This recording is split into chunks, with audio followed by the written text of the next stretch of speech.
Nearly one. Tell me about D-Day. When the first one was June 6, 1944. Andy, shh. Go ahead. Here's one landing from the Americans. The 1st Infantry Division and a couple of other infantry, probably some Marines, landed at Omaha Beach. You're not in the video. Nobody can see what you're doing. I'm zoomed in on Ben. That's disgusting. Okay, D-Day. Okay, and there's one Canadian landing, 2 British landings, and 2 American landings. Where's Omaha Beach? Omaha Beach is a key linking point between the Americans over here, and the British just right over here. Okay. How do you know? Drew. How do you know everything, Ben? Just do that thing to me that we do to each other all the So time. then, What? Flip each other off. Ben, what's enough billion? So what else about D-Day? Okay. That's what I'm saying. Okay, so the Omaha landing was the most significant because it was a key linking point from the British, Canadian, and the other American landing to the west, near Cherbourg. Cherbourg? Yeah. Okay. Here, Andy. But what'd they do? Put this in the trash, please. The 1st Infantry Division and a couple other infantry at Omaha Beach was mowed down by German fire until they broke through the hills and defenses of the Atlantic Wall. And they didn't have a port, but they had these floating ports called mulberries, mulberries. I'm being politically incorrect about my pronunciations, apparently. Politically incorrect about your pronunciations? Yes. Okay. They provided supplies to the Americans, British, and Canadians until they reached the port of Cherbourg. What is it? Picture of Chester. On around 12 o'clock German time, like after some of the beaches broke through, Hitler woke up and the generals told him that we were being invaded. But Hitler was like, no, I think the main attack's going to come in the Calais because the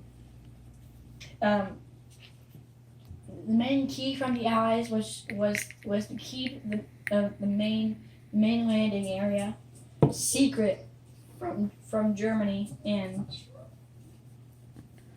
to do that they did espionage, like thinking that they were going to do it at the Calais. What's espionage mean? It's like convincing the enemy or like countering something. Okay. They use that with spies and counter spies and.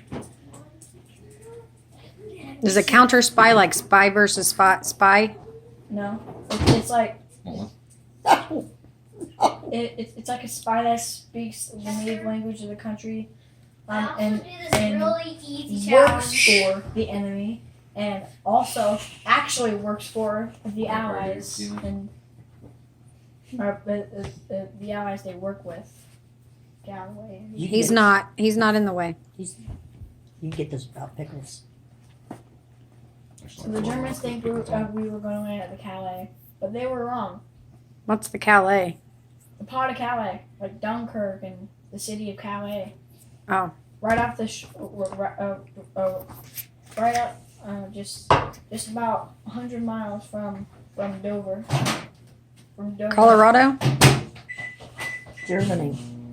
I'm sorry. That's the only Dover I know. Dover, United Kingdom.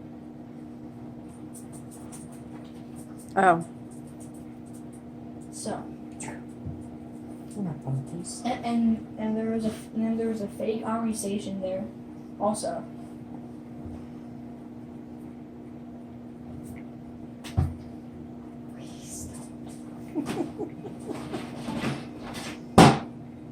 Anything else about D-Day?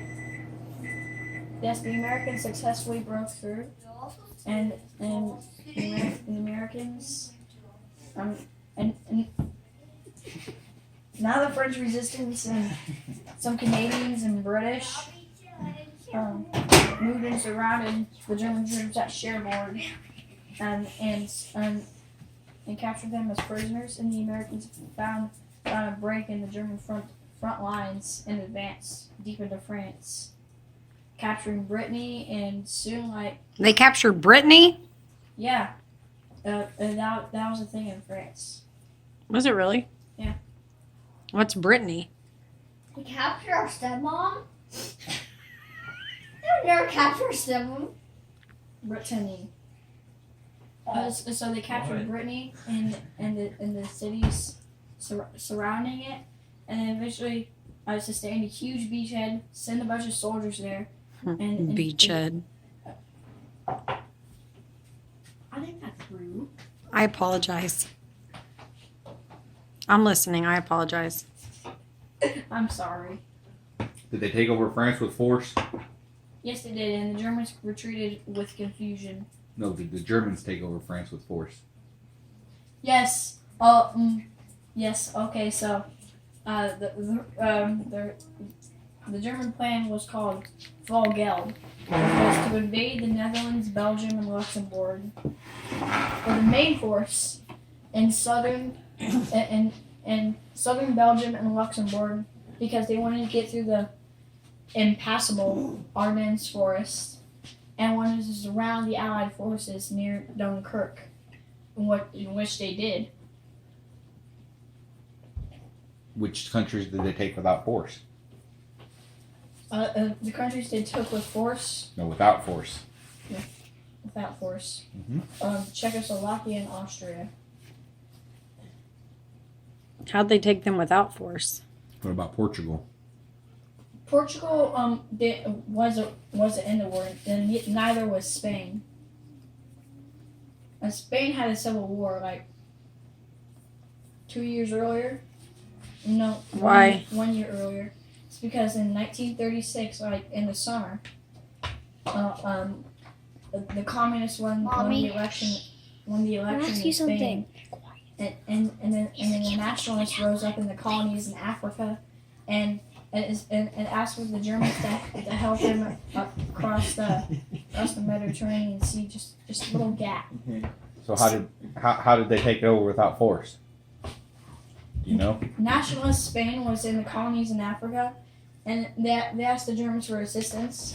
So the Germans helped the nationalists push through, and the Germans and Italians sent volunteers to nationalist Spain, and the Soviets sent volunteers to the Republicans, and they fought a long, brutal civil war which lasted 3 years. How'd they take over Czechoslovakia without war? Oh yeah. The appeaser Neville Chamberlain came to Munich, and it was like, how about we give you the Sudetenland and no more further territorial claims in Europe. And the Chamberlain, when he comes back home, was like, peace in our time. He did what? He waved a paper that said, signing that there was going to be peace. He said peace in our time, but the Germans just about 2 months later, they just marched into Czechoslovakia. How do you know this? Did you learn this in school? No. Who voted to have Hitler control? Well, the Nazis did. Nope, there was none other country. There was one other country that said. Oh, fascist Italy. Mm-hmm. But they're very incompetent. What? They really don't know how to fight wars. They didn't know how to fight wars, and at the time they had a really poor economy, didn't they? Oh, What does fascist mean?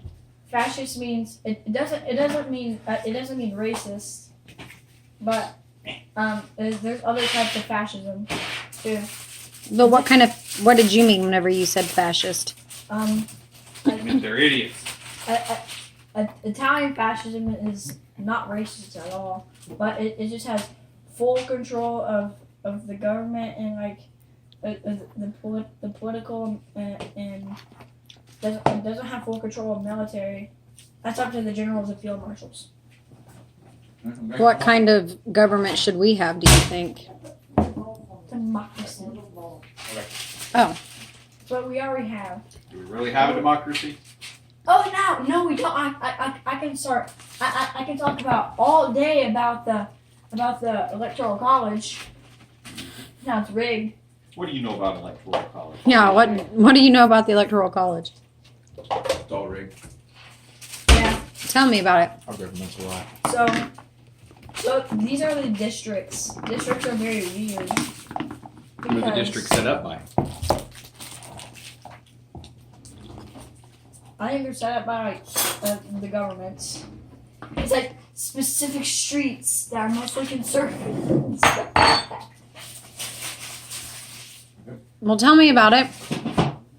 The Chester electoral rudely college- interrupted you, and you didn't call him rude. I'm just asking It's questions. because I like to have fun, Mom. Okay, go ahead. Okay. Electoral College. Oh yeah. Can we keep on going about like the Germans? You really love talking about the Germans. It's like Why do you like talking about the Germans so much? It's because during World War One they had a humiliating defeat, which had more effect on the world than World War Two. Mm-hmm. Wow. Where was Hitler from? Austria. I knew that one. So it Anschluss, Austria, And why did he go to Germany?